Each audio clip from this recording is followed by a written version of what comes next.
Welcome, all you liars, infidels, and fools. My name is Haley. And my name's Brandy. And we are Easy Killer. Easy Killer. Easy Killer. Hey, everyone. What's up? What's crack-a-lackin'? I went back to 1998. Crack-a-lackin'. Crack-a-lackin'. I don't even know if that's the right year. Do not quote me. I'm going to put it on a shirt, Crack-a-lackin' from 1998. A new Brandy. merch coming soon. Crack-a-lackin'. I'm going to put your name at the bottom like you quoted it. Brandy said this. That would be funny. Tonight we got a good-ass case, you Yes, guys. we do. I'm excited. It might stress some people out. It stresses me out. It stresses you out. It stressed me out. And I researched, I think, a majority of it for the past couple days, and I just did the documentary. But I'm going to let Haley tell you guys a story. And, of course, I'm here for the shits and giggles. The shits and giggles. You know. Yeah. So, Haley. So this one it's a heavy one. It's heavy. It's very heavy. So trigger warning. Trigger warning. There is lots of violence and fucked up shit that we're going to talk about. Warning. So if you don't like hearing about fucked up shit, just go ahead and close it out. Yes, viewer discretion is advised. Yeah. Anybody under the age of 18 should not be listening to this. Turn your fucking iPads off. Right. Go outside and play. Yes. And if it's midnight, don't go outside. You could get kidnapped. Yeah, don't do that. Maybe we shouldn't tell people to do stuff, because then we could, Right. be held responsible. Don't do shit. Just listen, okay? Just listen to your parents, all right? They know what's best. Okay, so tonight we are going to talk about the Cheshire Murders. And no, it doesn't have anything to do with the Cheshire Cat. It sure doesn't. Or Alice in Wonderland. And some people may call it the Cheshire, but it's not. It's Cheshire. It's not. It's Cheshire. Cheshire, Connecticut We was. looked it up. And I was looking around the Cheshire, Connecticut, area. And it's kind of like in the middle of Beth Haven, Connecticut, kind of around there. And it's rich. I don't know anything I'm going to tell you right now. I don't know anything about geography. I'm just going to let you know. Yes. Anything in Connecticut's probably rich. And I'm pretty sure it's got some hoods, but 9 times out of 10, if a place is called Cheshire, you best believe it's in the upper class. Yeah. Very, very upper class, I would say. Wealthy. So it's in Connecticut. Yeah. That's up north. I do know that. Of the United States of America, if you're listening from another country. Yeah, and the Cheshire home invasion murders occurred on July 23rd, 2007. Oh, that's the day after my birthday. July 22nd is your birthday? Mm-hmm. Hey, yes, it is. My birthday is in 20 days from now. Oh, yeah. The 23rd. I heard today that Shout your out. 53rd date after your birthday is your arch enemy. I'll have to look that up later. Oh, yeah, Google it. Well, I do have a few arch enemies, and they're the people that committed these murders. Right. But, fuck these guys. Yeah, fuck these guys. So, a little background on Cheshire. Cheshire. Brandy said, it's a very, upper class type of area. Quiet, peaceful. People explained it as a lot of family farms. Because people who have farms are pretty well off. Wish I had a farm. Yeah, they work hard for their money, though. I will say that. Yeah. So, and then people look at these murders and they call it Cheshire's 9/11. Basically, because, they were living probably with their heads in the clouds and not thinking no crime can happen to them. And that's how it typically is in these areas. They don't have crime. And when crime happens, it shakes them to their core. Yeah. And it's crazy because crime like this happens all the time in the city. Yeah. I mean, but they said, life was one way and then it was another way afterwards. Right. So, right. And because that's a good way to explain it. Yeah. Cheshire is, They're 9/11. And also, James Vanderbeek. Do you know who that is? Oh, yeah. I know. From Dawson's Creek. Yeah. I don't want to wait for our lives to be over. Sorry if we just blew your speakers out. Yeah, because I hit a note that was not even known. He's from Cheshire, Connecticut. Hmm. That's just a little fun fact I that I bet found you out. he was probably... Did he, give any condolences? I don't know. I'm sure he was out of the town by then. That's just where he was born. Oh, so yeah, okay. Yeah. All right, I get it. So, the family that we are going to be discussing tonight is the Pettit family. And while other people have pronounced it Petit, Right. it is Pettit. Pettit is the last name, Pettit. I do my research on pronunciations. Mm-hmm. She does. Except I didn't do my research on the Cheshire pronunciation. Brandy was like, how do you pronounce it? And I was like, was me. It's Cheshire. I was like, well, this dude she in was this like, documentary well, just they're said saying it Cheshire. another way. And I was like, okay, well, I'll look it up. Sure enough, I was wrong. So I'm glad we figured it out before we started recording, though. Could you believe... I would have re-recorded the whole video if we were saying it wrong the whole time. That much. So, the Pettit family. We have William, or Bill Pettit. Who is a doctor. Yeah, he was a doctor. He was an endocrinologist. Ooh, what did they do? Well, they study the endocrine system, which don't ask me exactly what that is, but I should know because I see an endocrinologist. But it's because I'm a type 1 diabetic. They handle diabetes and stuff. Oh, watch out. Okay. Careful. Don't you knock your water I know. over. I was wallering over here and almost took out the entire setup. Yeah, so he was an endocrinologist, and he was 51 years old at the time of this, and his wife, Jennifer Hawk Pettit, she was 48, and they had 2 daughters, Haley Pettit, who was 17, and Michaela Pettit, who was 11. And it's creepy because Haley is spelled the exact same way as mine. Oh, no. Yeah. Oh.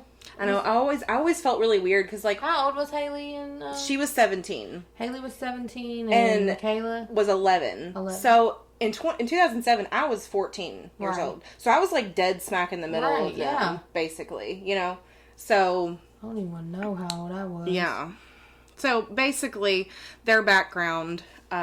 Jennifer was like the popular girl at school. She was lead in the school play, homecoming Right. queen. Her sister said she had a winner's personality. And she raised over $50,000 for MS. Multiple sclerosis. Yeah. Yeah. So she was a go-getter, that's for sure. Well, that was her daughter that raised that. Oh, yeah, the daughter. I'm sorry. Oh, the you're fine. 17-year-old. She had her good head on her shoulders. Yeah. It seemed like Well, they both did. they both did. So Bill was, an endocrinologist, and he was also the medical director at the Joslin Diabetes Center Okay. at Connecticut Central Hospital. So He worked long hours, they said, too. He worked yeah. really long hours. Well, most doctors do. I think they said that he would get up and leave at 7 a.m, and he wouldn't be home until like after 9 o'clock sometimes. Right. So he was a go-getter, like all of them were, really. And Jennifer also had a background in healthcare. She was a nurse, and she was a co-director of the health center at the Cheshire Academy, which was like a private boarding school. And that's how they met. They met at while they were working at a children's oncology. Yeah, and they was unit. arguing over something. They were arguing over something about how to take the patient's like blood pressure. blood pressure, and she like proved him wrong and told him off or whatever. And then he was like, "I love you. Right, be with me now forever. Take me in your hand. You're obviously smarter than I am, and I need someone like that in my life." Right. So, yeah, she was a nurse. He was a med student. That's every nurse's dream, for the doctor to fall in love with her. Right. They got married in 1985. Haley was born in 1989. Michaela was born in 1995. And they were obviously a nurse and a doctor. They were very well off. Right. But they weren't they had like a nice house. It was pretty big. It didn't look like a mansion, but it looked like one of those really nice houses that was probably worth like $500,000 in those upscale neighborhoods. It was a really nice house. I'm not trying to downplay it at all, but I think it was modest. But they were not like the type of people that were like flashy with their money. They didn't. Yeah, they wasn't. Yeah, they drove modest cars Right. and things like, you know what I mean? They weren't like, oh, They I look like have your so much normal- money. Yeah, they look like your normal You know. suburban, white, Definitely. Religious family that would Yeah. just be about each other, I guess. And Haley had just graduated high school from this school called Miss Porter's School, which sounds very, very prestigious if you ask me. Right. And it is prestigious because Jackie Kennedy and Gloria Vanderbilt were both students there at one Oh, time. God. Do you know what this reminds me of? What? She reminds me of that she would be like one of those Gossip Girls. Maybe. Have you ever seen the show Gossip Girls? This Yeah, podcast she wasn't very... is brought to you by Gossip Girl. She wasn't very, like... I mean, she was girly, but she was very sporty. Okay, She played a lot of sports. She was, like, cross-country runner. She played basketball. She was, a rower. So, like, Damn, she man. was in really good shape. And she was on, the honor roll and all that stuff. And she had just been accepted at Dartmouth University. Oh, my God. That's just... Which is, I'm pretty sure it's one of the Ivy Leagues. It really is an Ivy League. I don't know, though. Don't quote me on that. Yeah, I mean... It's a prestigious school. It college. And she was going to attend that fall and major in biology. Man, she would have been a great extension to this Oh my world. God, that felt like they both would have. Right, yeah. You know? You know what I mean, yeah. I'm not giving one props and not the other, but you know what I'm saying? Yeah. Like, I feel like They it's just had so their sad. stuff together for as young as they were. I think it's sad regardless when a kid Yeah, gets killed, obviously, yeah. but it is also sad when you know that they're gonna be like every kid. They would have done great things. Yeah, they would have. But their mom, as you mentioned earlier, had multiple sclerosis, MS, and Haley had a foundation called Haley's Hope, and she raised over $50,000 for MS research. That's right. And Michaela was described as shy, but was always very helpful to people and always willing to help out and do just whatever she could to help out her neighbor, Right, yeah. So Just your everyday, just nice female, nice, teenager. yeah. And after Haley left for college, Michaela had planned on taking over Haley's Hope and renaming it Michaela's Miracle. Oh, Isn't that sweet? that is sweet. Yeah. So sad. So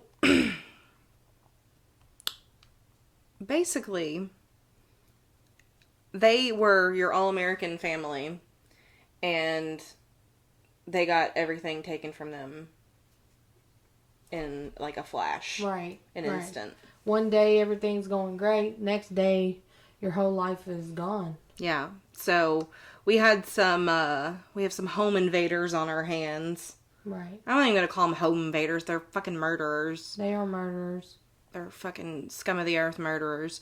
But anyways, I'm not gonna go like too far back into their. I have quite a few notes on their backgrounds, but Right. I don't wanna give them too much airtime. I know everybody wants to know about the background of because they are the ones that had the fucked up lives Right, and everything. yeah. And trust me, I'll touch on everything, but I'm not gonna go like ridiculously in depth. Right. This is Because- a story also of misjustice Yeah. and a lot of fuck up, and I think the police dropped the ball also, and I think it was a long line of them dropping the ball. Is the way that these individuals rap sheets read to me. Yeah. It seemed like, why were they Neither even one out? of them should have even. They should have been in jail. Yeah.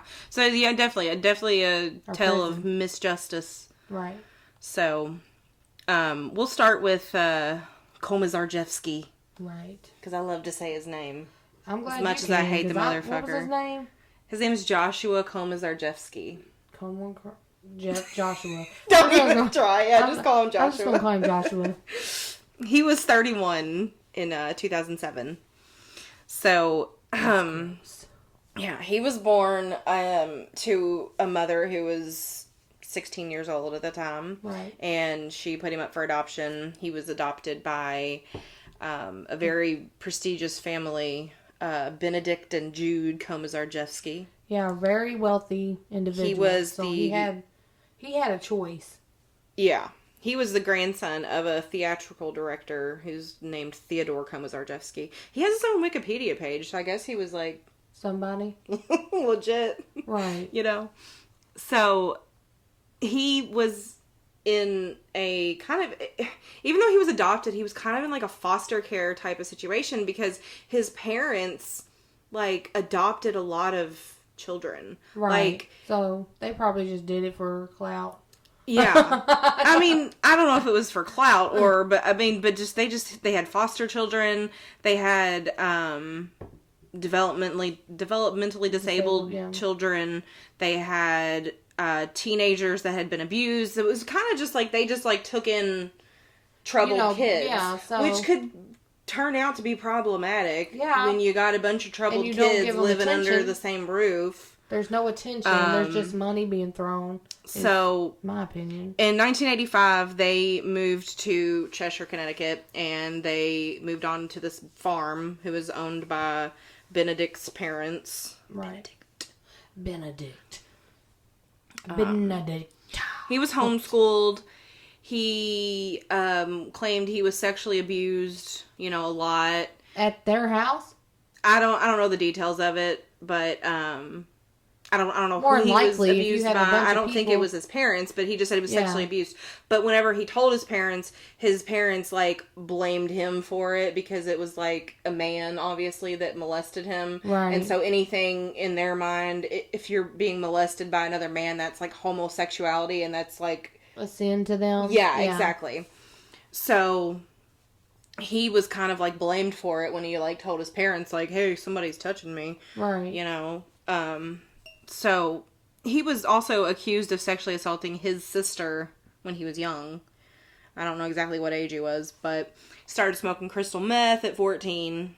Oh, wow. God, he did not pass go, did not collect $200. He went straight to fucking crystal meth. Yep. And that is some shit. And he also found out about his adoption when he was 14. He apparently didn't know he was adopted either. God.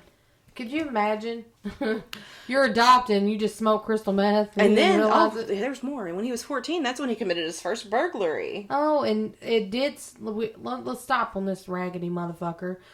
He also was very fucking intelligent, very smart, had a photographic memory. He was an amazing artist, yes. I will say. I saw some of his art. Fuck him. Yeah, fuck him. We're not, like I said, we're not going to glorify him at all, but... I'm not, I just wanted them to know how he was very intelligent, and it's sad that went to waste. He used his intelligence for evil. And he would break into sheriffs, cops, anybody's fucking house, and the therapist said that he would just walk around to each room and listen to them watch breathe. Them sleep. Ding, ding, ding. Mm-hmm. We got a fucking psychopath here. I'm sorry, but if I'm a therapist and some motherfucker says to me, hey, I like to hear people breathe when I break into their house, I'm going to, think you need to be fucking committed. Right. Well, he also had gotten caught peeking into, neighbor girls' window. Yep. Windows. You knew right then and there was some sexual deviancy right there.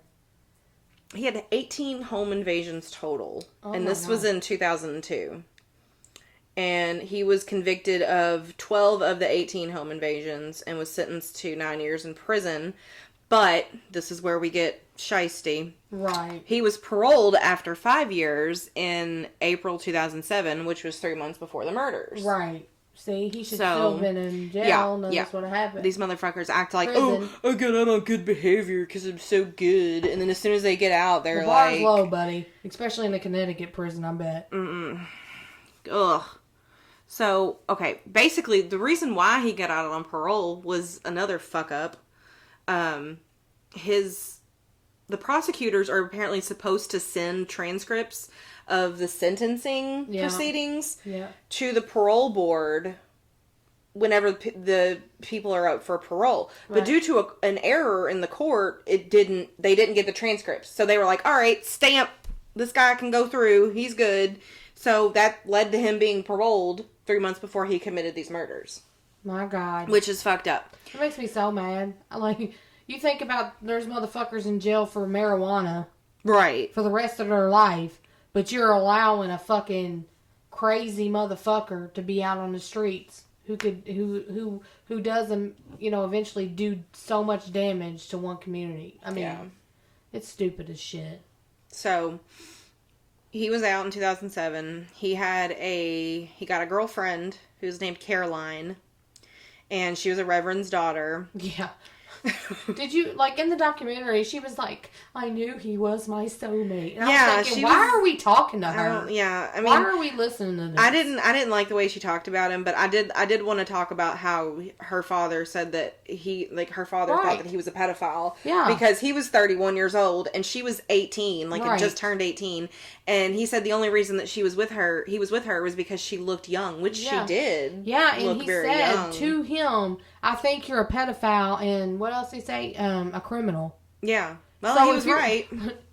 Like, check and check. And she said that he liked to tie her up. BDSM, yep. He was into bondage. Which is nothing wrong with that when it's consensual and... But it does kind of set the tone for some shit that went off in this murder. Right. So...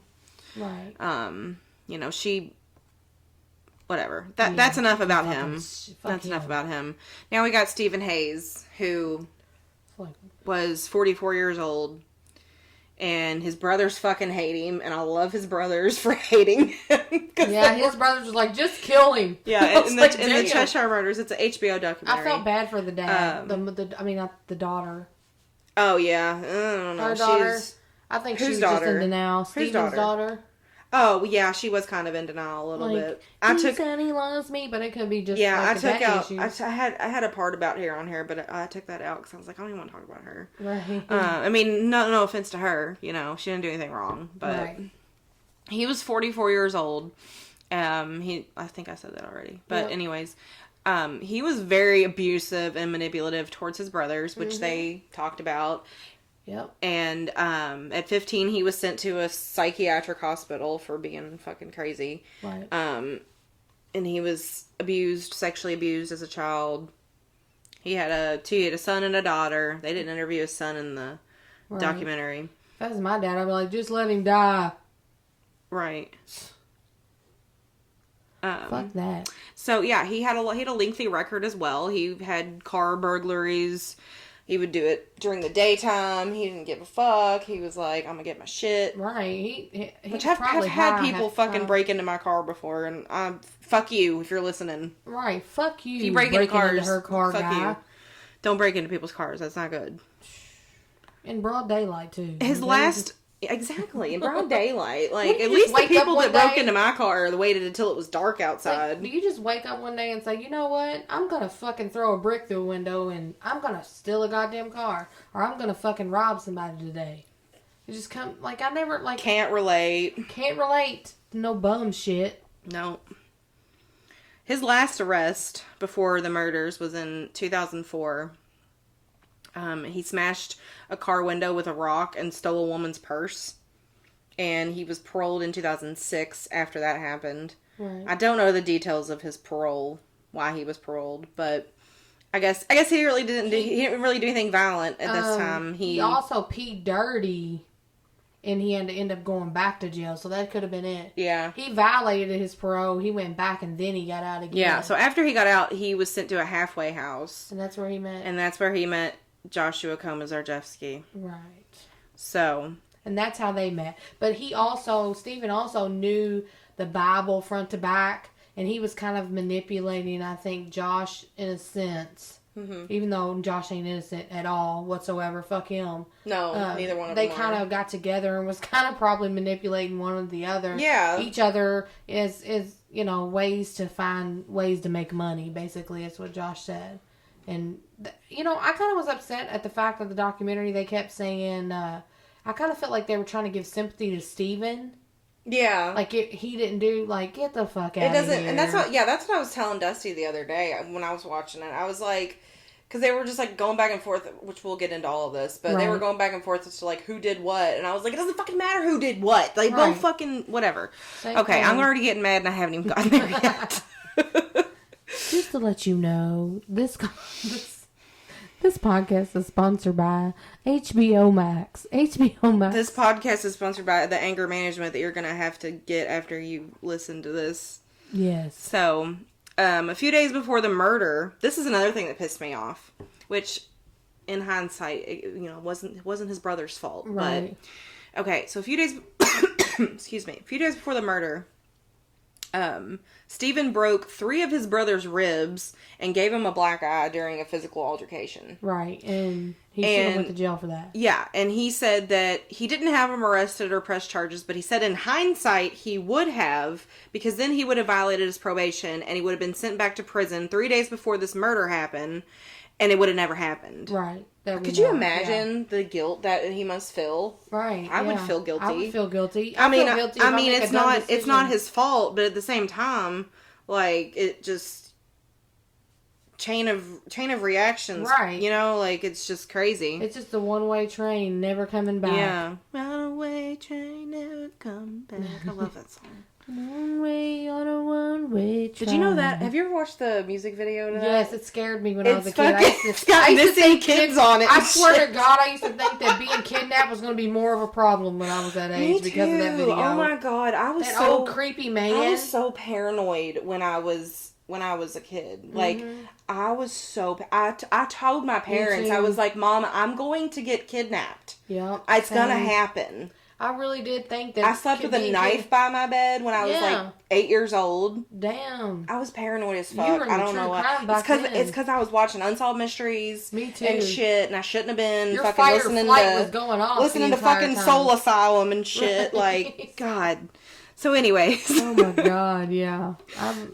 It was scary. Hey, cheers to us though. We didn't get fucking kidnapped yet. Right, thank God. It's because I'm so glad I'm fat now because like you're gonna have to work to get me. You know what I'm saying? Like you're gonna have to be doing you're gonna do some damage to your back, buddy, trying to pick all this up. And believe me, you're gonna have to do that with me trying to grab claw your goddamn eyes out and kill you because I'm telling you, I'm ready.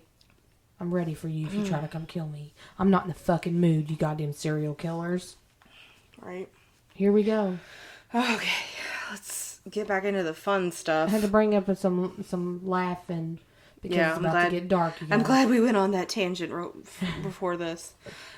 So, he didn't press charges on his brother. So, his mom kicked him out of the house. So he's spiraling out of control. He's feeling like I'm losing everything, even though buddy, you was sleeping on your fucking mom's couch. Come on now. She was like, you need to get your shit together and you need to get out of my house and you need to go to a halfway house and get off these drugs that you're on. Right. And get your shit together. So she was like, get out of here. So he left and he went to a hotel room and he has this big drug binge where he gets high on crack and heroin. And this was the Friday and Saturday. Actually, before it was the weekend leading up to the murders. Okay. So he tried to kill himself. I guess he was trying to like overdose or something. I don't know. But he was like upset that he failed the suicide. I'm sorry, I'm laughing. But he was upset that he failed the suicide attempt because I don't condemn suicide. But I don't either. But yeah. Him. Yeah. I wish it would have really happened. So he decides to go to an AA meeting in Hartford, Connecticut. And then that's when he runs into old Joshua Komisarjevsky. Yep. And then 2 lesser people that are like the scum of the earth. When they get together and start scheming, ain't no telling what's going to fucking happen. Ain't no telling. But we know what's going to happen. There is telling here. Right, we're gonna tell you. We gonna tell you. We're telling every bit of it today. So Joshua was like, "Hey, you want to make some real money?" I can hear his little, faint out ass. Hey, man, you want to go over here and make some cash, some killers, some Skrilla, however people talk. I don't know why I had that commentary in my head, like see him over, like cracked out. Hey, I want my meth burger. I don't know. Give me all the methamphetamine. That's going on a t-shirt. I want my meth burger. Okay, so let's fast forward. Not really fast forward, but it's Sunday evening, the night before the murders, technically. July 22nd. July 22nd, yeah. And so Jennifer and Michaela is the younger girl who was 11. Beautiful blonde hair. They went to the Stop and Shop in Cheshire, Connecticut to get groceries for dinner because Michaela wanted to make dinner for everybody because she was a sweet girl. Oh, that's adorable. Yeah. Too bad they had to do a dinner that night. Yeah. So they got groceries. And so while they're shopping for their groceries, Joshua Komisarjevsky is there by chance and is waiting to get paid by a contractor that he was working for. Damn, man. Just the way it lined up. You're right. The stars align. Yep. Well, so there's surveillance of him, standing at the ATM behind the guy that's like paying him. And then there's also surveillance of Jennifer and Michaela walking around the Stop and Shop grocery store. So Komisarjevsky sees Michaela because he's a fucking pedophile and he notices young girls. So he sees her and he's like, "Oh, she's cute." And they go out to their car and he's in his car and he's watching them. And he sees they get into a decent looking car. Right. He's stalking at this point. So they pull out and he said just on a whim he decided to follow him. He has to have done this. You don't just on a whim decide, you know what, I'm going to fucking follow these people all the way home. He's done it before. Right. Obviously, he's done it before. Done some shit that ain't right. Yeah. So he follows them, and then he sees the house, and he's like, "Ooh, that house is me likey." And fucking lame. So I don't know about y'all, but when I was a kid, I used to, because I grew up really poor, and this is what shocks me about him, but I can see it from me. When I was a kid, I used to drive around really poor in the really nice neighborhoods, and we would tag out our houses. Meaning, when we rolled past the house, we'd be like, "That's going to be my house." Right. That's going to be my house. That house on Palatka with the big bay window. Everybody fucking says that. Love that yes, house. Everybody does. Everybody does. So, him and his older girlfriend, what was her name? Caroline, they used to do that. And she said all he wanted was a family. That he was just a hopeless romantic. Oh, he's trash. So see what happened. And what I don't understand is he already is accustomed to nice fucking things. Mm-hmm. Did they kick him out at some point? Could he not go back home to his nice stuff? Because that's the only way I could think that some motherfucker who was literally born around everything. Yeah. Would still want. Well, like you said, maybe it was because his family life was kind of fucked up. Even though he was adopted and supposed to be given a better life, he still got fucking sexually abused and sexually abused others and things like that. So, I mean, maybe it was that he just wanted a family. You know what I mean? And he saw them and was like, "Oh, there's a nice family. It might be nice to be in that house with them one day." Is what he said. You know how much balls you gotta have to just see somebody He's got a lot of fucking balls, them, I'll tell you. And it happens that night, don't it? Yeah. Yeah. Like, so he goes back and gets Steven? Let me see. I got lost here on my notes. Oh no, you're fine. I'm pretty sure, was Steven there with him? No, he wasn't with him at the time. So Michaela deserves death. Michaela made dinner for the family and then they watched Army Wives and went to bed. I never watched Army Wives. Did you ever watch that? I try to get into it. I'm a big Desperate Housewives fan. I don't like sappy. I don't like sappy shit, and that seems like it would be really sappy. I like Desperate Housewives because they get. It's just I love it. Okay, but Army Wives I couldn't get into crunk, it. Motherfucker, get crunk.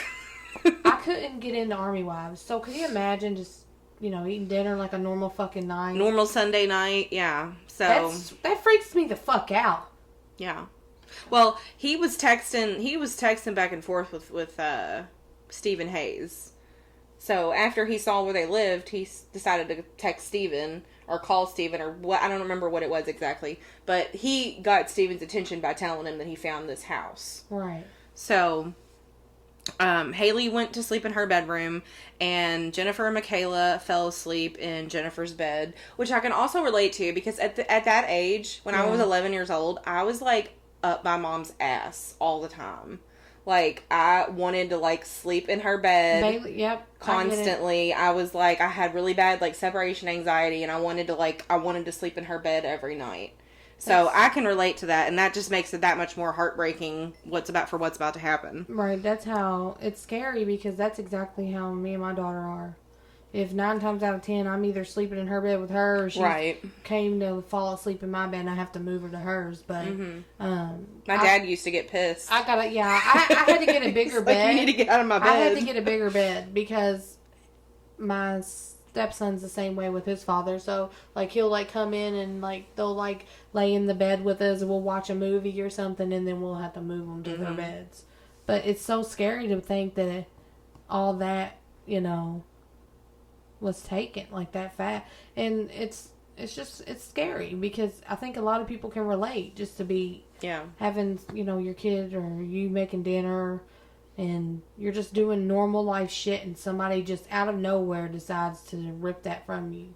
Yeah.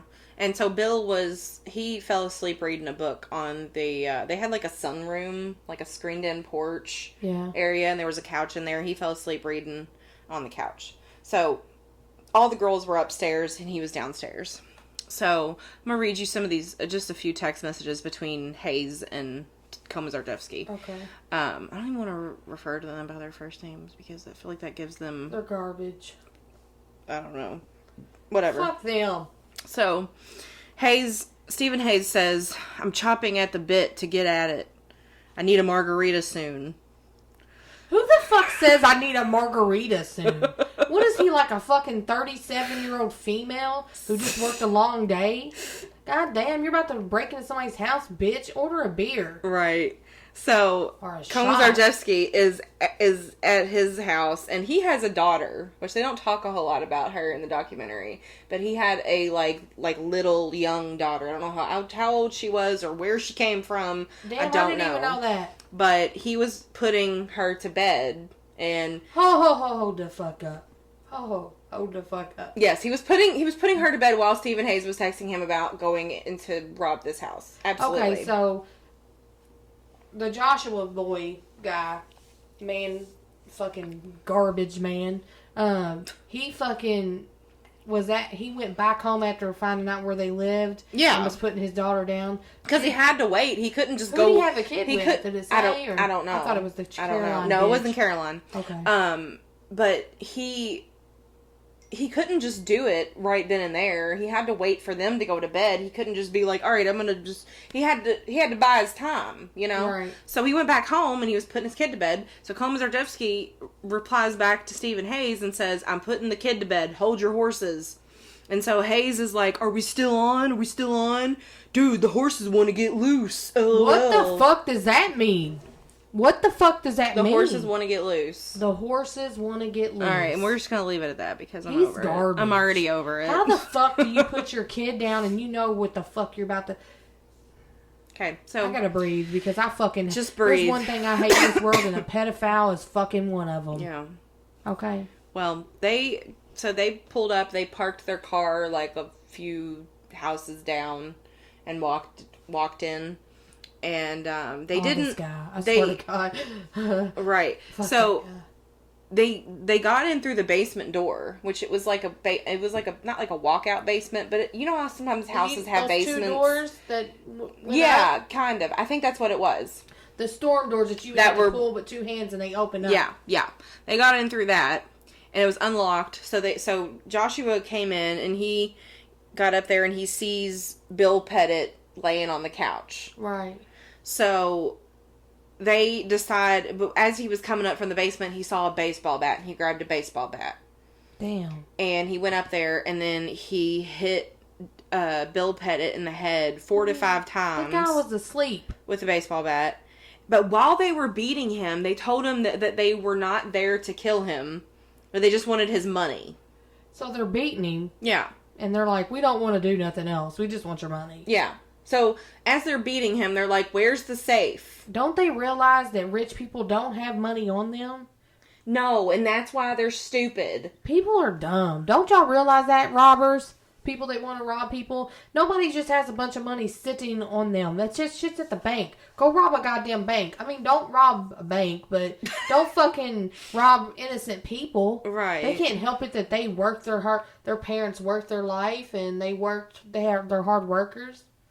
I never understood that. I'm going to go rob them because they're doing clearly better than I am. They're sitting on they're millionaires. So he asked them where his safe was, and he said that he didn't have a safe. Right. So I don't know if I don't think they believed that he didn't have a safe or something. I don't know. So they decided to take him down to the basement, and they tied him up by his wrists and his ankles to this pole in the basement. Had some pillows under him or something. Yeah. There's pillows. We'll be uploading some of the photos to our Instagram.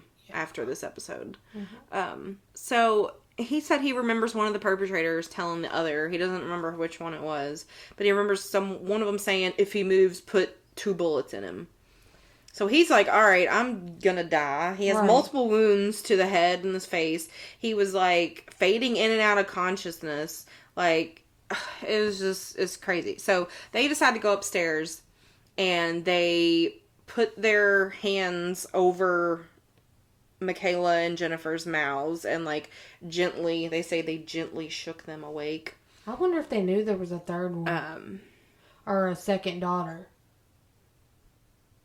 Do what? Like, I knew they knew about Jennifer and Michaela. Clearly, that's why they were there. Mm-hmm. But I wonder if seeing the dad on there kind of spooked them because they probably didn't know that a man and now another person, I bet you they just in their head thought it was just going to be them two there. Well, you always gotta assume that there's gonna be a man there that's gonna, right. What I mean?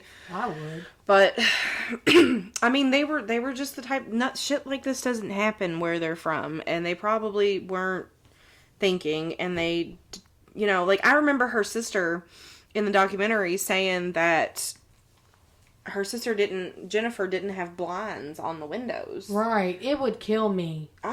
There's no way I couldn't just have my windows open all the time. Right. Do you know how much fucking window treatments are, though? I, just wanted to look up some different blinds, and I know this is off topic, but that shit's expensive, but you would think being that, wealthy, that they would at least have windows. Why do rich people do that? Like, I guess they just felt secure and they liked the natural light. I don't know. I mean, I can understand the natural light part, but fudge. It ain't their fault. I'm not saying it is. I guess because I'm such an anxiety-ridden person, I'm kind of like, there ain't no fucking way in hell I could be somewhere without something, you know what I'm saying? Mm-hmm. Somebody looking in or something. Oh. So they get Michaela out of her bed, or out of Jennifer's bed, and they put Michaela into her own bed, and they tie her by her wrists and her ankles to, the bedposts, and then they also did this to Haley, who was in her own room. Mm-hmm. And then they placed pillowcases over their heads. And they told them, again, like they told Bill Pettit, that they were not there to hurt them, but they were just there to get cash and then leave. So they continue looking for this cash, and they don't find any. So they get heated. So, and they also don't find, anything of real value. I think they said that Jennifer didn't really have that much jewelry. Right. Or anything like that. Like I said, they weren't flashy people. Right, all their money was in the bank like a normal fucking adult. Yeah. So then, while they were ransacking the house, they found their bank statement that had somewhere around $40,000 in it. So they decide, well, we're going to take her to the bank and we're going to steal $15,000 of this because we don't want to raise any red flags and make the bank think that anything's wrong by taking out more than that. But if they really understood how shit works, they would know that you can't just go to the bank and fucking withdraw $15,000. Anything over $9,999 is going to be taxed. You have to sign something for that. Did you know that? Like, you cannot withdraw more than $9,999. And they said the only reason that the bank ended up giving her that money was because of the situation. Right. That normally they would not do that. And that Bill Pettit would have to, even if they were going to do it, Bill would have to be with Jennifer, because both names were on the bank statement, so they would both have to be there in person to make a withdrawal that large. Right. And there, they shouldn't have gave her the money anyway. Well, I don't...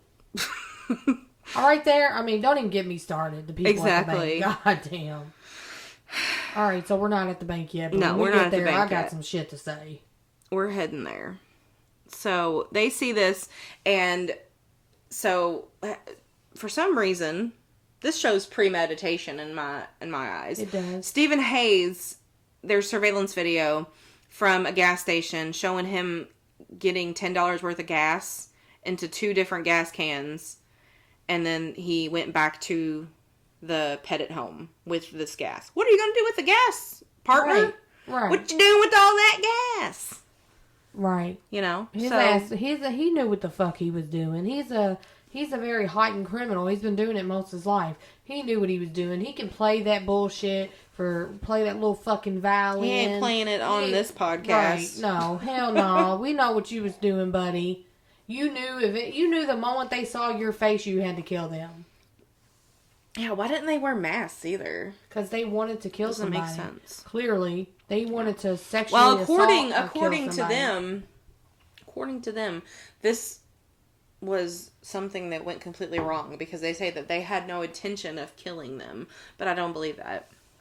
I mean, I can see where maybe they thought they was going to get this money from the bank, and then she fucking, did her thing, whatever. I'm not going to say it. You could say it. And then, shit just goes south. I can feel that. I can get that being like that. Yeah. But, well, the bank opened at 9 a.m., so can you imagine? Around 8:45, they leave to go to the bank. Being a teller, and you're just sitting there, and it's like, I'm sure it happens more often than you would think. And you just opened, and you see this disheveled person come walking in. Yeah. So she's very disheveled at this point. But Bill, who was still alive in the basement, he recalled hearing Jennifer pleading with two of the men, asking for them to get her purse so she could take her purse with her to the bank because they said that the bank would know that something was up if she came in without her purse. Right, yeah. The bank's going to know something's up if you have or withdrawn $15,000, but... Right. Yeah, they're going to know. Yeah. So between 9:15 and 9:20, Jennifer arrived at the bank and she informed the bank teller that these two men were holding her family hostage and threatening to kill them. So this is when the teller notifies the manager, who allowed the teller to give Jennifer the $15,000. Right. Which honestly, I don't know what are you going to do in that situation? I mean, I don't know. Clearly, one of them is with her there, right? Yeah, she's standing. And who's with the girls back at the house? Joshua Komisarjevsky is there with both of the girls. Okay, so the weak one, Steven, is kind of with her. And he's, of course, telling them, like, you better not set off any alarms, better not tell anybody about what's going on. But she had to tell them in order to get the money. Right. Because she's thinking in her head, and I really think that she truly thought that if she got this money, that they would leave them and let them alone. And a lot of people were saying, like, well, why did she, go back to the house? She went back to the house because she has two fucking kids there. Right, I'm going hellfire everywhere, and you got this sick motherfucker, which ain't no telling what the fuck he's been doing.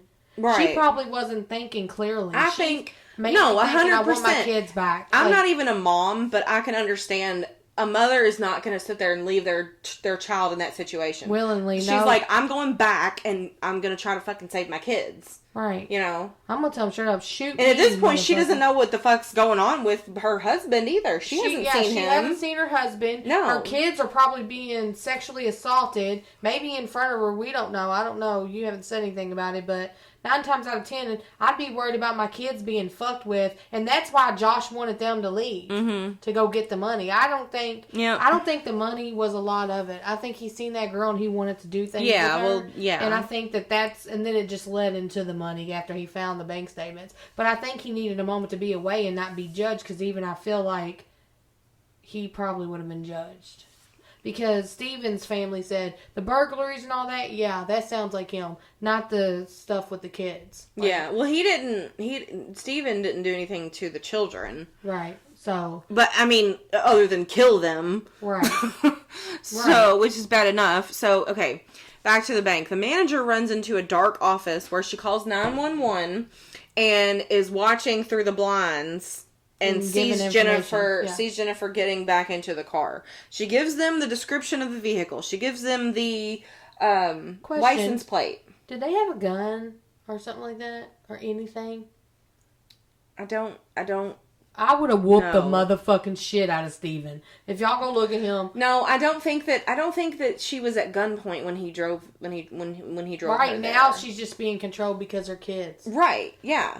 So she's like, okay, I'm going to get you what you want, so you can leave me the fuck alone. How would have Josh known if she would have attacked him and got him, kicked him out of the car right there and rode home? He would have just seen. She just seemed, I don't know, she seemed, she's not thinking. You could tell by the look on her face in those bank surveillance photos. She looked terrified. She is fucking frightened. And when you're terrified, you flight or fight or flight. And some people just aren't the type of person that's gonna exactly. Some people aren't the type of person that's gonna flail their arms and scream and fight back. Like there are people that will do that, but there's also people that are out there that they freeze up. Yeah. They're gonna do anything that they tell them to do because they think that if they do what they tell them to do, that they're gonna let them go unharmed. And if they're polite and they're this and that, then it's gonna be okay. Yeah. But also, people that are wealthy ain't used to this kind of shock, Mm-hmm. This kind of trauma. Yeah. So now we're going to go into the murder, the actual murder, everything that happened. And then after we get done talking about that, then we're going to go back and talk about how the police fucked everything up. Right. So, because I have a timeline for you. I'm going to tell you the timeline, but you're going to get the nitty gritty details before that. So, the Cheshire Police responded to the bank's report of this hostage situation by assessing the situation and setting up the vehicle perimeters without revealing their presence there. Okay. So, basically they were outside of their fucking house. Yes. When Hayes arrived back to the Pettit home with Jennifer, they go upstairs, and then as soon as they get up there, Komisarjevsky tells Stephen that he had sexually assaulted Michaela while he was gone. I knew it.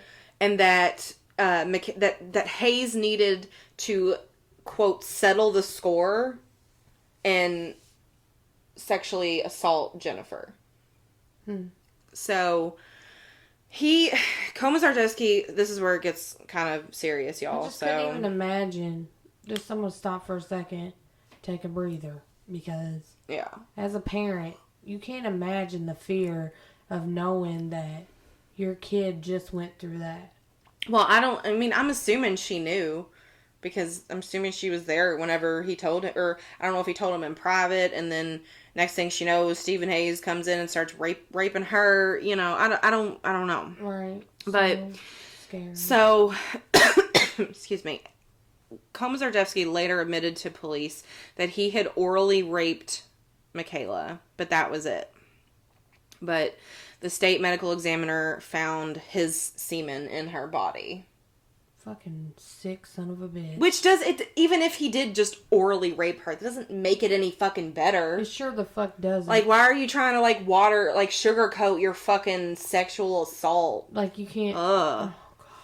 Can't so fucking relate.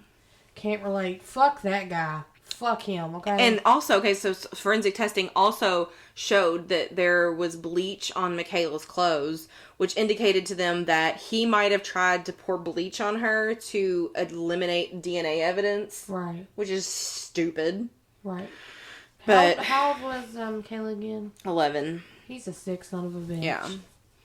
So Hayes began to rape Jennifer. What the fuck? And Bill is still alive at this point in the basement and hears his wife getting raped. And he hears... oh, God. He starts yelling from the basement. He's, freaking the fuck out. And one of the perpetrators, we don't know which one, he hears them yell down and say, "Don't worry, it's all going to be over in a couple of minutes." So he said he felt a jolt of adrenaline, and he said he felt that he needed to escape after hearing all the shit that's going on upstairs. Right. Because at this point, he's like, all right, they're raping my wife. They probably raped my children. They're not just here for fucking money. So this has gone too far. Yeah. You get that, yeah. And he said he thought that it's now or never, because at that moment he thought that he was going to shoot everybody and kill everybody. Which wasn't too far-fetched. No. But he was able to get his wrists free, not his feet. So think in your head of someone who has duct tape around their feet. Right. Doesn't have any around their arms. This motherfucker literally hopped up stairs. Right. That firefly the basement stairs. He hopped up the basement stairs to get out of this basement. So the door they came in, I just want to stop you for a second and give y'all a picture. This is one of those doors that if you see in the country. It looks like a cellar. Like you open them up with two hands. Yeah, it's like a cellar. You pull it open. Those are the doors that, are in most alleyways and movies. Think of Twister. Yeah, think of Twister. Yeah. When her dad dies in the beginning of the movie. They open that up. Yeah. Yep. I fucking love Twister. Twister's God. such a fucking good movie. It is. Ah. Bill Paxton. Oh, rest in peace, Bill Paxton. He's dead now. Mm-hmm. Let's see, where were we? So he hops up the stairs to try to get out to get help. So Hayes is still raping Jennifer. Stephen Hayes is raping Jennifer at this point. And so Joshua Komisarjevsky comes in and he tells him that Bill has escaped. So he is apparently checking on Bill while he's raping him, and then he goes down there and sees Bill's not down there anymore. Oh, so he's like, he's gone. Shit. He's got away. So, and mind you, people, police were outside while this was going on. Yeah. Well, yeah. Yes. While he escapes, they watched him escape out of the house. The police did, and did nothing to go inside. Even after being told once, hey, this lady's being held hostage. She said her whole family is. I mean, I understand. Maybe I'm not a cop and hostage situations are a little different. But if you don't see nothing going on outside, and you got, I feel like somebody has to go break in. Where's SWAT? Well, we'll get to all of that shortly. Right. I know. I was so mad. Oh, I know. I'm fucking mad too. It's stupid. Yeah.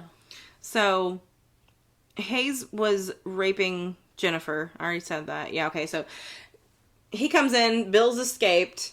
So Stephen Hayes gets pissed and decides he's going to strangle Jennifer now. So he's on top of her and he strangles her and she dies. What? That's how she died, was of strangulation. So then they decide that they're going to try to burn this house down to get rid of the evidence. Yeah. So they, and I say they because they both fucking did it, doused the entire second floor of the house and the kitchen with gasoline. This also included Jennifer's body, Michaela and Haley's bodies, who were still alive at the time. Oh my God. And had pillowcases over their heads. So they didn't even know what was going on. They probably knew what was going on. They probably knew once they started throwing shit on. You can smell gasoline. They knew. Oh yeah. And that's the fucked up part, is they knew that what was gonna happen to them, and that to me, like, I have fucking goosebumps right now because literally my biggest fear is being caught, like, trapped in a burning house. Right, it's scary. That is my biggest fucking fear. I mean, that's so sad. That's like that has to be one of the. This has to be one of the most brutalest murders I've heard, and it happened by chance. That's the most scariest ones. Yeah, the ones you didn't know, they didn't know them. Until that moment, seeing them in the store makes you not even want to go to the fucking store. And so they both of the perpetrators blamed each other for who lit the match and actually started the fires. Right. So I would say to this day, there's no real telling who actually did it. But I think that Josh. It doesn't matter because they both allowed it to happen. I think that Josh was the mastermind, the dominant one, and I think he would have done whatever. I don't know though, because like Stephen Hayes was older and he looked like the type of guy that like had been in prison before. Like he looked like kind of like a scary kind of, not scary, but like a rough around the edges type of dude. And you look at Komisarjevsky and he looks like a fucking 5th grader. Yeah, like, he was very intelligent. It doesn't matter. I mean, I guess he's intelligent, but like at the same time, like I feel like Stephen Hayes could have whooped Komisarjevsky's ass. Maybe. If he wanted to. Maybe, yeah. I didn't think about that. But I wish. Yeah, Komisarjevsky was definitely smarter, but Stephen Hayes I feel like I feel like if I had to pick who I think would win, it would be Stephen Hayes. But fuck him. So they attempted, after they set this house on fire, to flee the scene in the Pettit's SUV. You're dumb. You're fucking stupid. Haley, actually, Haley was the 17-year-old. She managed to escape her restraints after the house was set on fire. And she ran out of her bedroom and she ended up collapsing in the hallway and died of smoke inhalation. Damn. So her body was found at the top of the staircase. So she was so close. Mm-hmm. Damn, I'd have threw myself out a window. She had third and fourth degree burns on her feet, which they said that indicated that she got very close to the fire around the time that she died. Right. And when they did the autopsy, they couldn't determine whether or not the burns occurred before or after her death. And the same was with Michaela. Michaela's body was found in her bedroom. Her hands were still tied to her bed, and her lower body was hanging off of her bed. And she had also died of smoke inhalation. So, did she have what was her cause of death? Smoke inhalation. Yeah. So, right. Haley and Michaela, both of the girls died of smoke inhalation, and Jennifer was strangled. Right. So, that's crazy. When Bill got out of so this is when we're going to get kind of into the police stuff. Yeah. He got out of the basement, and he said that when he got out, he saw men backyard. Men backyard. Men in the backyard. I'm just leaving words out at this point. He saw men backyard. Men backyard. That's what we need to put on a t-shirt. This podcast is sponsored by Men Backyard. No, this podcast is sponsored by our motherfucking t-shirt line. Merchandise line, by the way. Which I know this is a really bad time to promote our merch because we're talking about... We'll just wait. We'll wait till the end of the episode to do that. We'll give them that. We'll give them that respect. We're not excited about the rest of the story, though. Well, the worst has happened, honestly, at this point. But right. So Bill gets out and he sees men in the backyard hiding behind trees. And at this point, Bill doesn't know that these people are police officers. Right. He's probably thinking there's more people. Exactly. There's more people in on this. How many people are trying to kill me? Like, what the fuck? But it was later revealed that it was police officers. It was police hiding behind trees. Setting up their perimeter. Standing up their perimeters. They could have set up at a perimeter and walked inside, and they would have seen everything. Cause, like her sister said in the documentary, the windows were all open. But if they were upstairs, I mean, at least send somebody in there. Because 9 times out of 10, I doubt they had a gun. I'm about to get pissed off. All right, right. I gotta pour me some more while I'm about to get pissed off. All right, so he's hopping over. The police obviously see him. And he's hopping. They just let him hop over to the neighbor's house to get help. Wow. He gets to his neighbor's house. His neighbor does not recognize him because his face is so messed up from this baseball bat. So he finally figures out what's going on. So then I guess the police call, or the police. They call the police. The neighbor calls the police, and then the police radio in to the police that are already there that Bill Pettit has been found. And is alive. Everywhere, yeah. Yeah. So, the murderers, Hayes and Komisarjevsky, are trying to flee the scene in the SUV, the Pettit's SUV. They were immediately spotted. Obviously, they were immediately spotted. Because they were there. They immediately spotted and arrested. Pursued and arrested 1 block away. Yeah, but this was only after, they crashed into a police car. Head on in a police car. It was a pretty nasty looking wreck. And their stupid asses probably thought they got away with it, and then they come out and they're surrounded. Yeah. So at this time, all that shit for nothing. At this time, the home invasion and murders and torture and sexual assaults have lasted 7 hours. Right. This has been going on for 7 fucking hours. Right. Stupid. For what though? For what though? You know? What, they got their $15,000, but they didn't get away? They didn't even get that. They got to hold it for a minute and have that idolization of, yes, I'm going to have something. So here's where the police timeline comes in. Here's where we're all going to get mad. Mm-hmm. Oh, shit, I just fucking And let me remind you, I support police officers. I understand that it's a hard job. I can even understand and go as far as thinking it probably wasn't the cops on scene's fault. It was probably somebody higher up that told them they couldn't proceed forward. You know what I'm saying? I don't think that it was all of one, but it was just like a perfect storm of craziness. I just think it was lack of training, honestly. Yeah. They weren't trained to handle that type of situation where they were.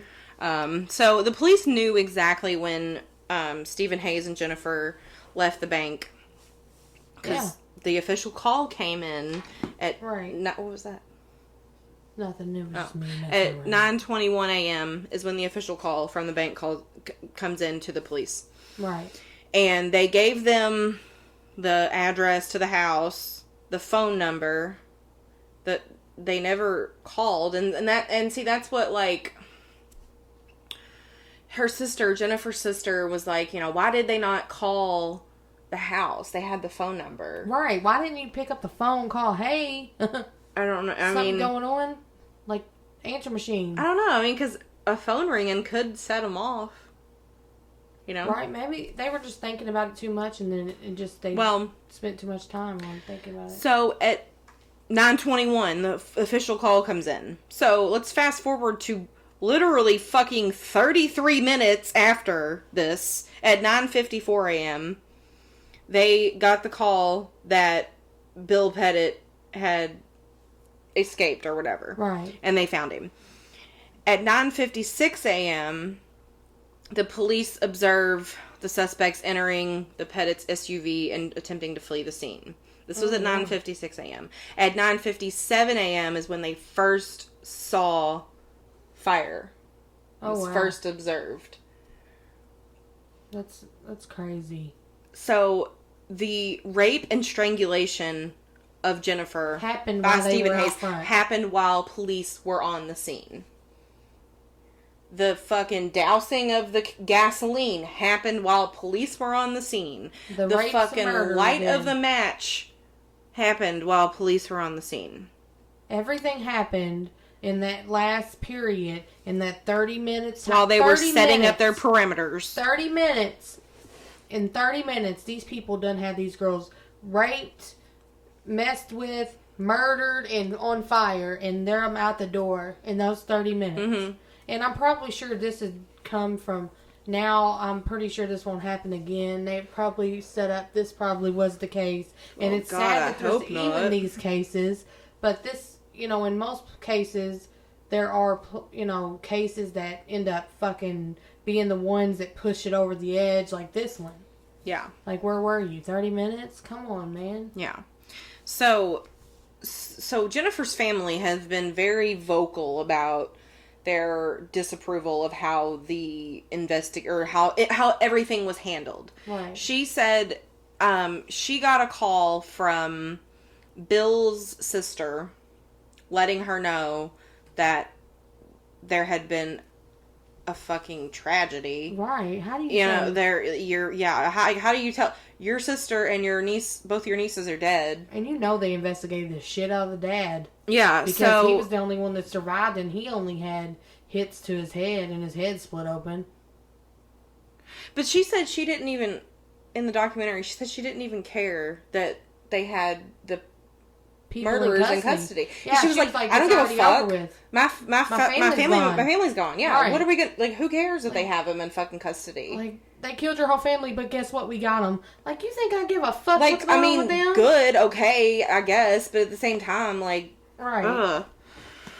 So she had, and this is the saddest part, Jennifer's parents are like the sweetest people in the world. Are they not? Oh my God. I want to cry. And one of them's a priest. And he said, you know. Oh, he's not a priest. He's a what is it? Reverend. Reverend, I'm sorry. Priest is Catholic. Yeah, that's a little different. Just a little bit. I don't know my religion, It's okay. It's okay. I don't think priests are allowed to be married.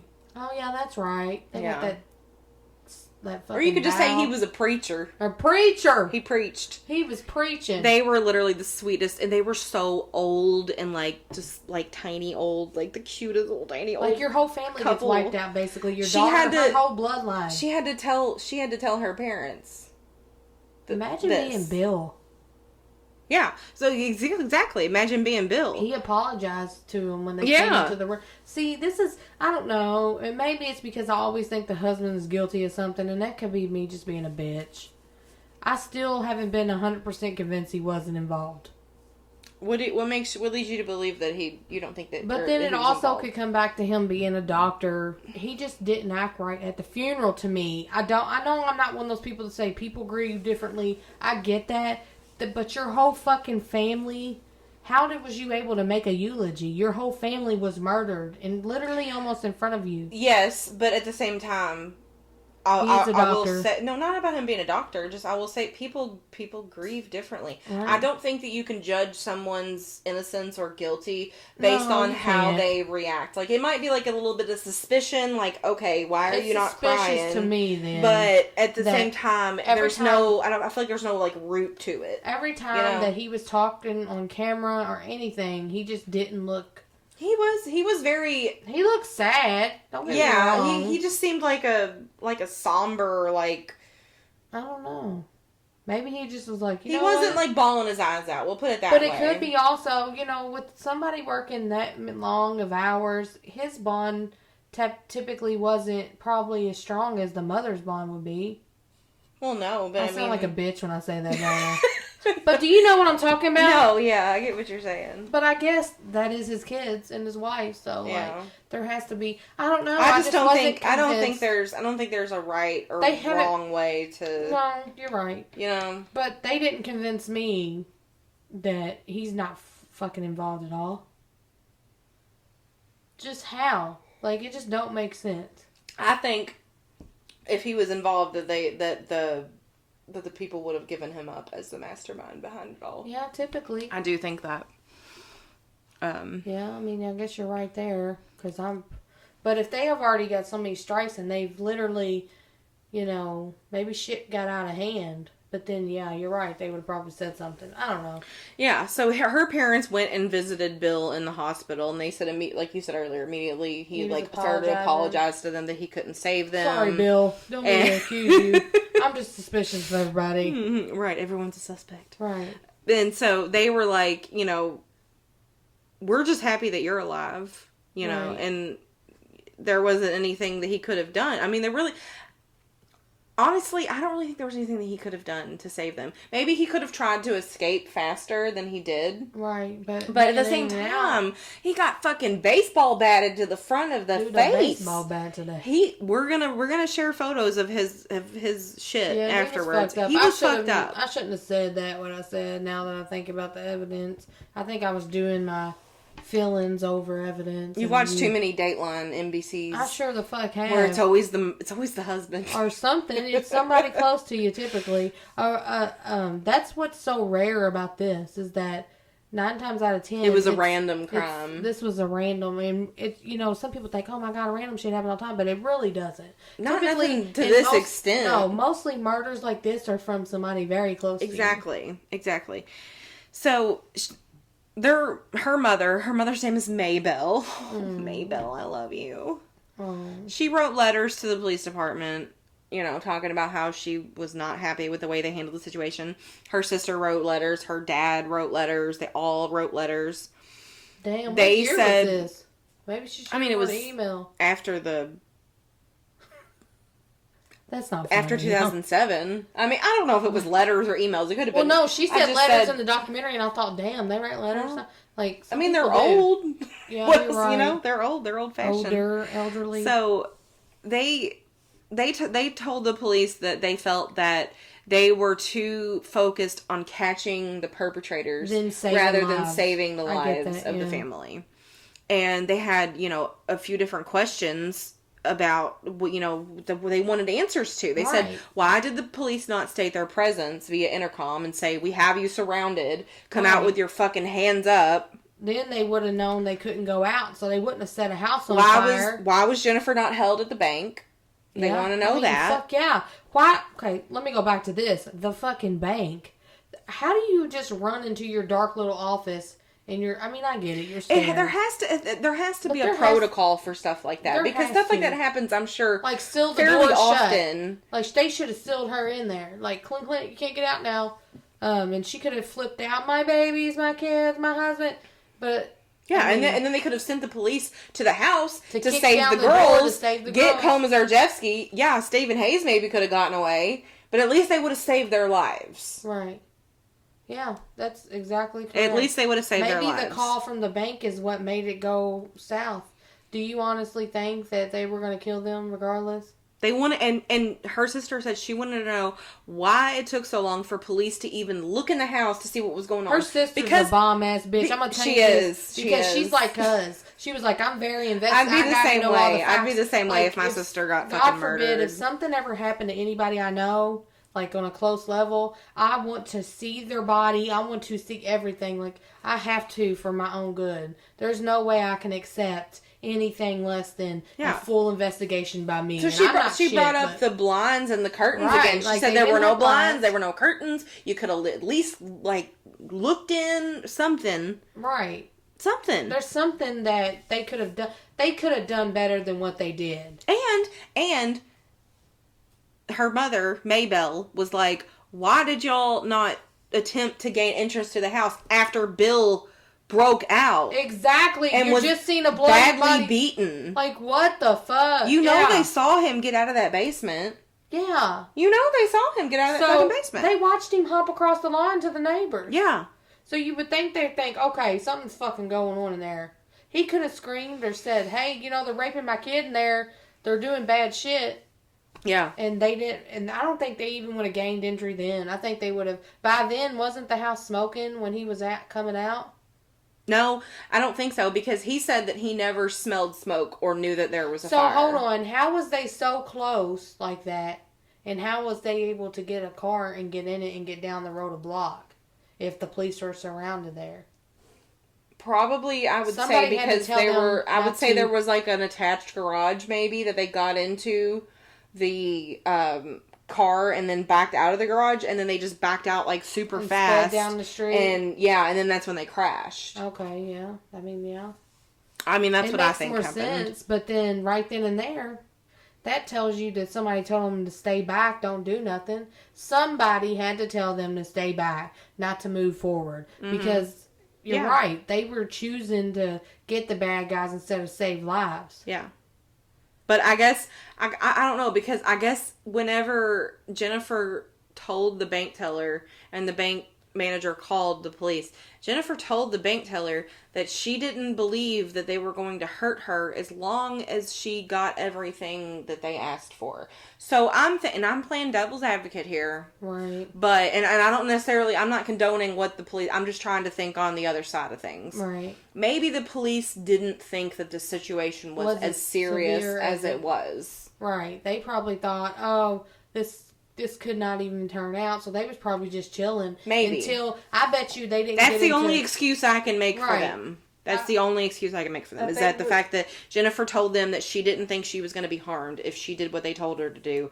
So they were like, okay, we're good. So, yeah, until they seen him busting out of the goddamn basement. Yeah. And he looks like he's a fucking victim and the super messed up part about all this is the police never sat down with the Hawk family. How the fuck? And answered their questions. Or broke down what happened as they arrived on the scene. They never did that. And so the town manager of Cheshire did a press conference shortly after the murders praising the police and fire department's efforts and how they handled the situation. He said, and I quote, he was very proud of them. They were extremely well trained and a great group of professionals. I cannot thank them enough because without their great work, this would have been a far worse tragedy. What far worse could have happened? Exactly, and imagine that the dad died too. That's the only thing that could have happened. Imagine if it being your fucking family and you hear the goddamn cops on there, and this is why we're in the trouble we are today with police.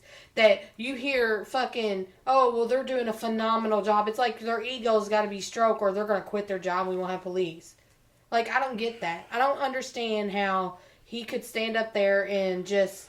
Another crazy thing, though, about the police situation is that Bill Pettit said that he supported the police and how they handled the situation, which I don't know why. Yeah, because he's alive. Or how he could say that. He's alive. But at the same time, I don't want to further try to put this man down. Right, because he's already lost everything in his life. So count your days, Bill. They get Stephen Hayes and Joshua Komisarjevsky in custody, and immediately they both confess to the murder. Immediately. Yeah, duh. Their fucking asses are caught. Yeah. So both of them claimed that the other one was the mastermind. Of course, we knew that was going to happen. Yeah. Yeah. And one thing that made me really sick is, I don't know, they played some of it on the documentary, But I listened to the whole entire tape Right. of Komisarjevsky's confession. And what really bothered me was the fact that he kept referring to Michaela as KK. Why? Because KK was a nickname that her family called her, and that her mom used to like talk to her during what was going on. She called her KK. This motherfucker. And this motherfucker bastard. sits here and thinks that he can just call her fucking like by KK. the name that her family gave her. Yeah. Like, you sick son of a bitch. Exactly. He's like that weird guy at It's a bar so gross that like to nobody me. likes and comes in and he starts using nicknames like, yeah, Scooter, blah, blah, blah, and he don't know none of them. Like, that's awkward. Yeah. Like, you're a weird motherfucker. Yeah, and he talked about talking to Michaela, talking about music and fucking shooting the shit. Like, I'm like, okay, well, Like, did you talk to her about bitch. this before or after you fucking raped her, Right. you nasty motherfucker? Like, you're a disgusting son of a bitch. So, Sick. yeah, as I say, this is a tough one. But, So, Komisarjevsky also, later in his diary, he blamed Dr. Pettit, Bill Pettit, for the murders. He said, he called Dr. Pettit a coward and claimed that he could have saved his family if he wanted to. I wonder what he means by that. What do you think? Are you thinking, are you thinking? There goes my mind again. Is your mind going again? I'm telling you, dude. Are you thinking again, Brandy? Who said that again to him? Komisarjevsky. Joshua Komisarjevsky said I that. bet you if that's not the case, he was probably making it seem like it was. Or maybe that guy's got so much pull. I mean, he is a doctor. You never know. You never fucking know. And you think they're going to believe two motherfucking people? I'm not on team he had something to do with it, but everyone's entitled Why would he say that? to think openly about the situation. And this is just me freely open and thinking. Don't quote me on it, stupid. Someone's gonna quote you on it. I should make that a shirt. Don't quote me. But maybe that's what his impression was. Maybe that's what he was trying to do, without actually saying it. I don't think so, because I feel like because they were both trying to blame each other. Komisarjevsky and Hayes were blaming each other. I think Joshua or whatever his name is said that to get people thinking possibly the dad did something, but he didn't. Do you know what I'm saying? Like, Maybe. trying to play games. It's possible. That he was a coward. How was he a coward? You hit him in the head with a bat. What the fuck? While he was asleep. What do you think he is, a goddamn fucking While he was gladiator? asleep, might I add. Yeah, like you catch somebody off guard. I would be pissed if I have to wake up to a bat to the head. Right. I'm gonna be really upset. So they got two separate trials. Stephen Hayes' trial began on September 13th, 2010. The jury was composed of 7 men and 5 women. Right. Hayes' defense attorney tried to paint Komisarjevsky as the mastermind behind everything, and said that he was the one that was responsible for escalating the violent nature of the crime from just a burglary to a sexual assault and murder. Which one said something about horses? Remember in the beginning? Stephen Hayes. Yeah. Yeah. He's a liar. He wanted to get loose. His horses wanted to get loose. I don't even know what the fuck that means. I don't either, but... Like, I'm gonna rack my brain all night, like, let's get these horses loose. Does he mean, like... Well, they say, like, hold your horses. Because that's what he said. Hold your horses. And Stephen was like, horses want to get loose, man. Oh, he's being weird. He's trying to be funny. I'd have hung up on him right there. He's trying to be funny. And... That's the worst. But the prosecutors argued that both of the perpetrators shared equal responsibility, which I agree with. I agree with the prosecutors. I agree. The jury deliberated for about 5 hours, and they reached a guilty verdict on October 5th, 2010. The jurors then had to decide if Stephen Hayes would be executed or spend life in prison. The first day of the deliberations, the jury was split over whether to recommend life in prison or death. Right. So they deliberated for another 17 hours over the course of 4 days before reaching a decision. And on November 8th, 2010, the jury returned with a recommendation that Hayes be executed. And Hayes smiled upon hearing the jury's recommendation of the death sentence. Oh, yeah. So, for the first time in the state history of Connecticut, the judicial branch had to offer post-traumatic stress assistance to the jurors of this case because of how and we don't even have the full information on what they did to them either. Well, we do know that Komisarjevsky filmed and videotaped, took photos of his assault of Michaela. And those videos were shown in the court. Oh my God. So you can only imagine why they needed fucking therapy after that. Yeah, your brain can't shut that shit off. Yeah, so you have to be built for this kind of work. For the stuff that we look and see at every day. I know we ain't like fucking cops or nothing, but the shit that we look at every day.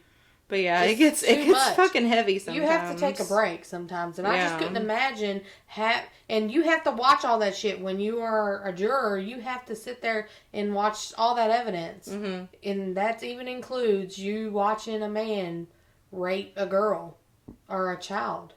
Yep. Oh. Yeah, it was fucking sad. It was fucked up. So he smiled upon hearing his recommendation of the death sentence. I'm glad he was happy about that, because I am too. But the judge gave Hayes an official execution date of May 27th, 2011. But the judge said that this date was a formality because if Hayes decided to appeal the case, his execution could be delayed for fucking ever. And who's not? And then decades. When it's a death penalty case, you automatically get the appeal. Right. You get an appeal regardless. So he knows that date wasn't going to last. So Komisarjevsky's trial began on September 19th, 2011. His attorneys blamed Hayes for the murder. Like they just are ping-ponging the fucking blame back and forth. They said that he was a confused and easily led man who did not intend to kill anyone. Sure. Whatever. He was found guilty on October 13th. You fucking recorded somebody. 2011. What about Michaela? So nobody messed with Michaela? Was she sexually You mean assaulted? Haley? I'm sorry, Haley? No. I don't think there was any evidence of her being sexually assaulted. That's so sad. Yeah. I'm glad she didn't get... It's just altogether sad. Right. The child... It's so sad. So he was found guilty October 13th, 2011, and on January 27th, 2012, he was sentenced to death by lethal injection.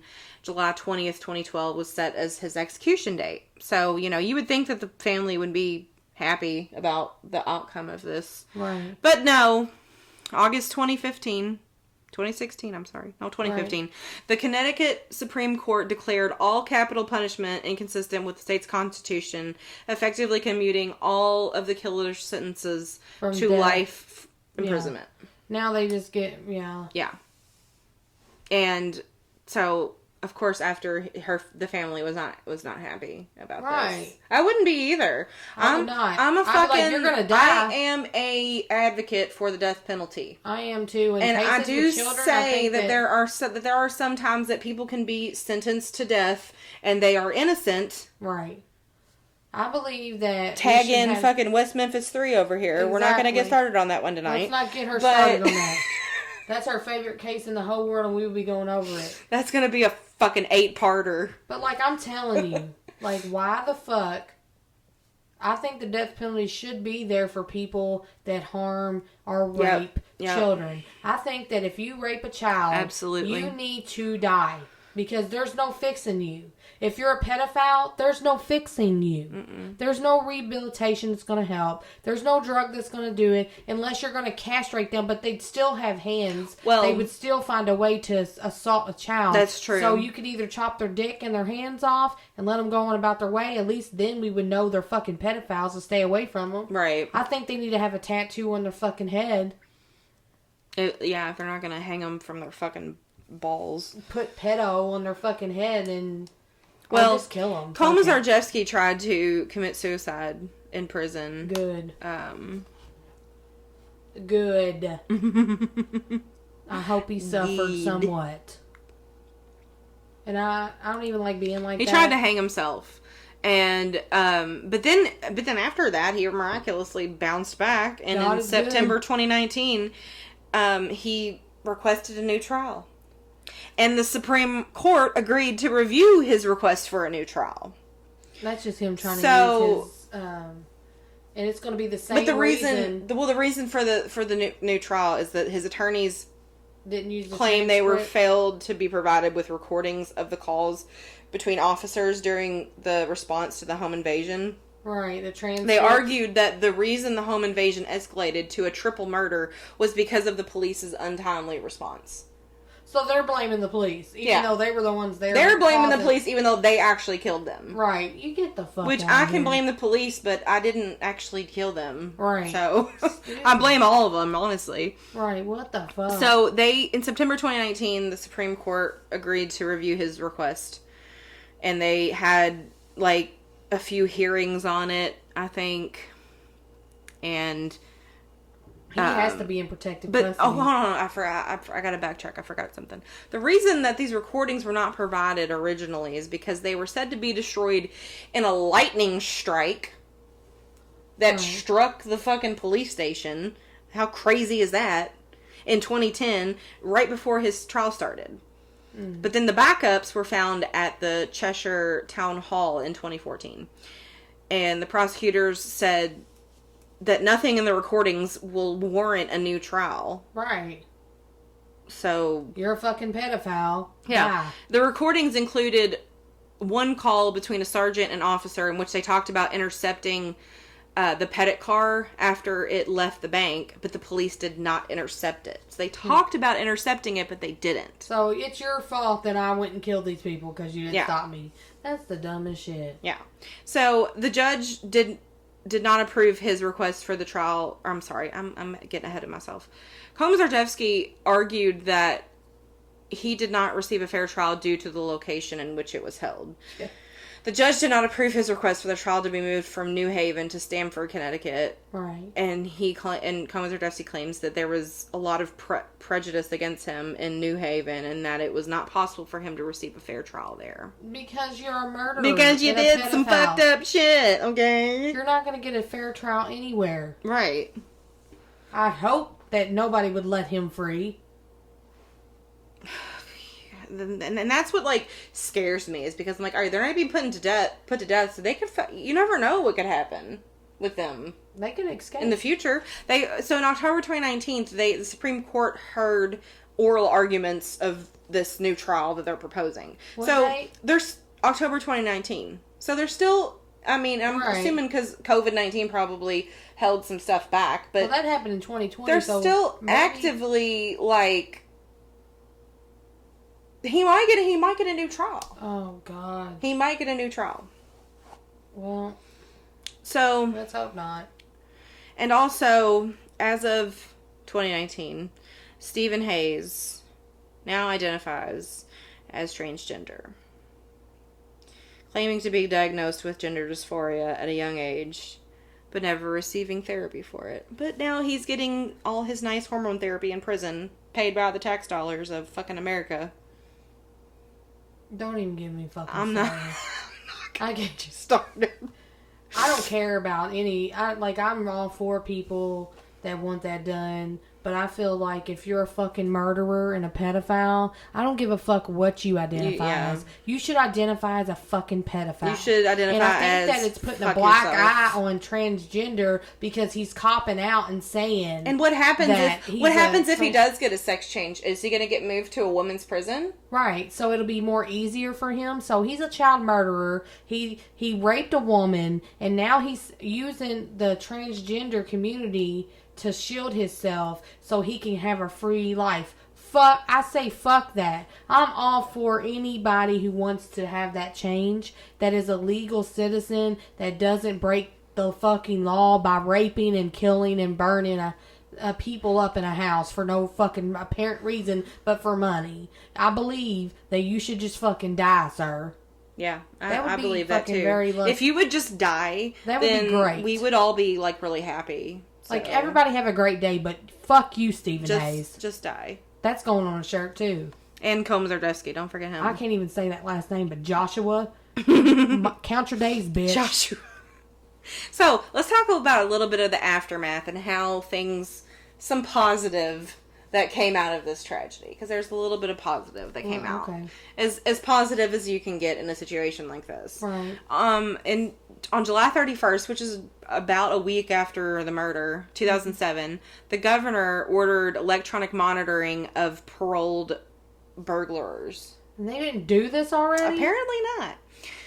And also in 2007 of that year, September of that year, 2007, she also banned parole for violent offenders and ordered a review of all convicts that were already on parole. That's good.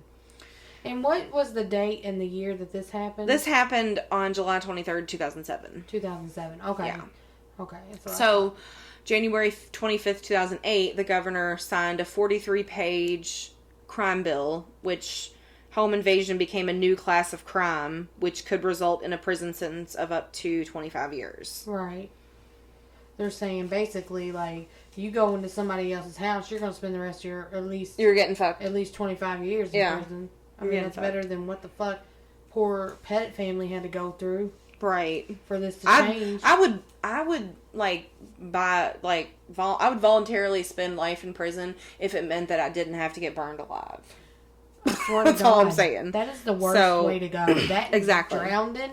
I feel like burning alive is gotta be worse than that. It's just that's a whole other. See, I always told myself that if I'm ever caught in a fire, I'm just gonna go so I can hurry up and die of smoke inhalation before I start burning. Yeah. You know what I mean? Yeah, like most of the people that are in a fire actually die. Like I'm saying, if I know I can't get out, they die smoking. If I know I'm not getting out, I'm gonna try to just speed it up a little bit. She's gonna off herself right there. She's gonna try to fight. No, yeah, I'm gonna try to get out. But if there's no way out, yeah, your girl's gonna huff and puff until she can't huff and puff anymore. You know what I would do?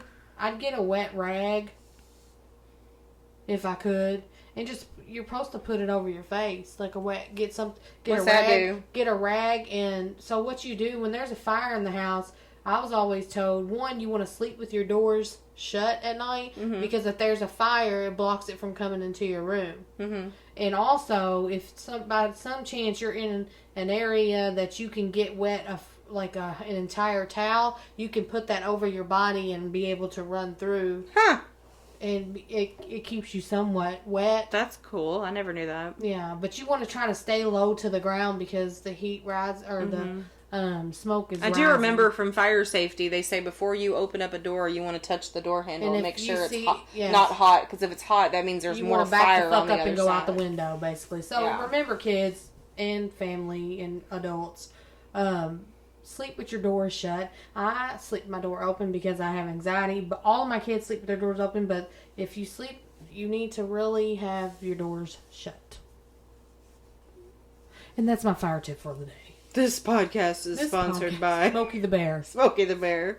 And he wants fire safety. So, about a year after the murders in May 2008, the home was demolished to make room for a memorial garden that they put there. So the home is no longer there. But there's a memorial garden, which I would like to visit someday. Maybe we should. It's kind of far away, though. Connecticut. Oh, it's already on my list. Okay. But it's just kind of far out of the way, you know? It's like it's a long way up there. Right. But I keep calling him Dr. Pettit, William Pettit, Billy Pettit, whatever. Right. He established a scholarship fund in Michaela's name to the school that she attended. And he also established the Haley's Hope and Michaela's Miracle MS Memorial Fund for his wife.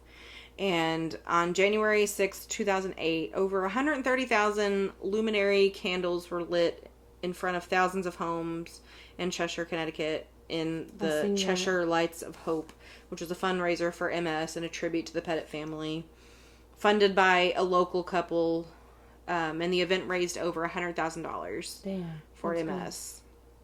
Good. And so Bill Pettit went on and started the Pettit Family Foundation, and this is kind of a little weird to me, but I mean, do you, boo-boo?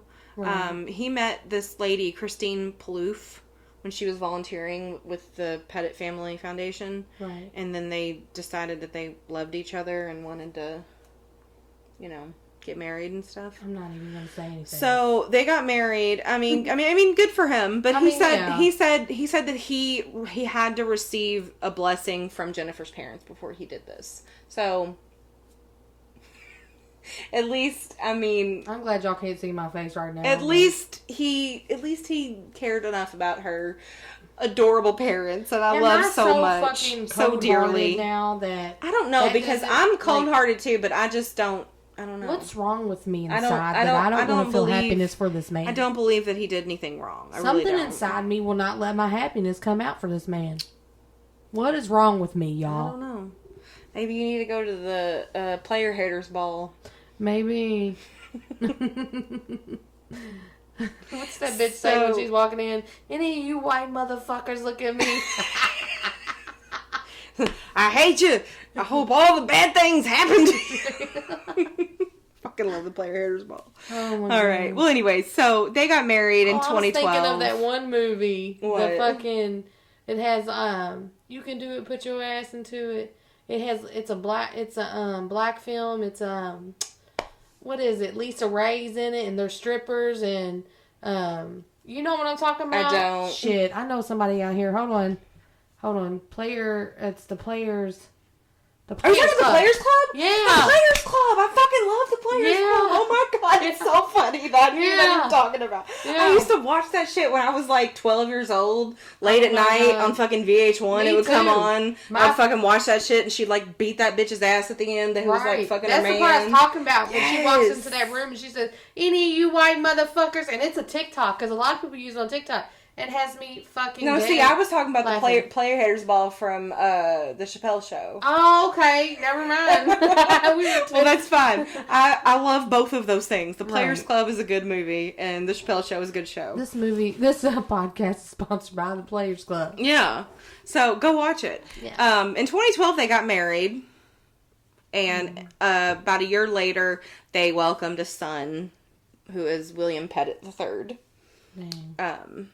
And Bill... Can you imagine your father having a whole life before you were born, and like this tragic thing happened? Right. I wonder if they let him know as he got older. Oh, I'm sure. What year was that? Well, he's not that old. He's only he's Bailey's age. He's less than 10 years old now.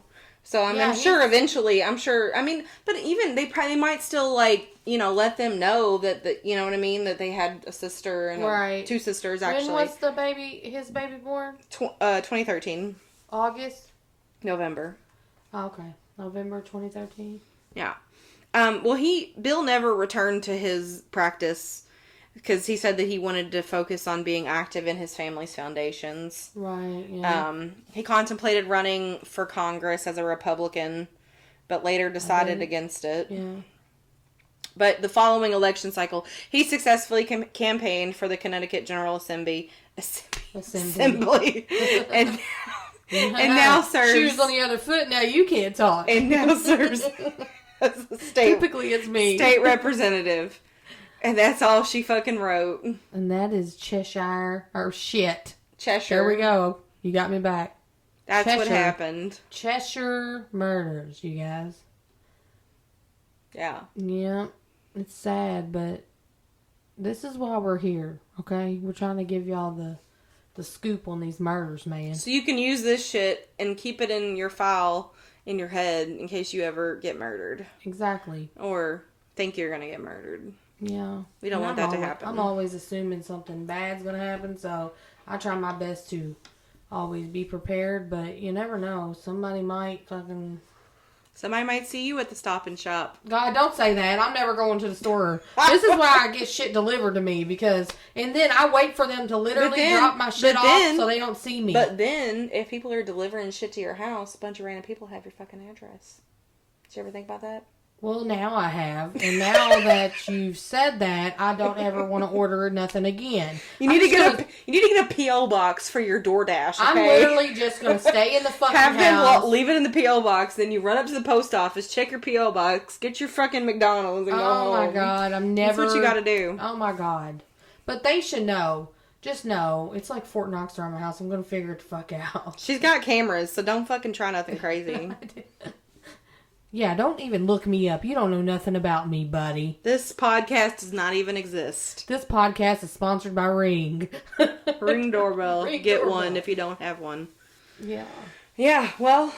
This was fun, you guys. Yeah, I hope y'all enjoyed it. I mean, as much as, like I always say, I say this is the end of every episode, I think. As much as you can enjoy a story about brutal fucking murder. Right.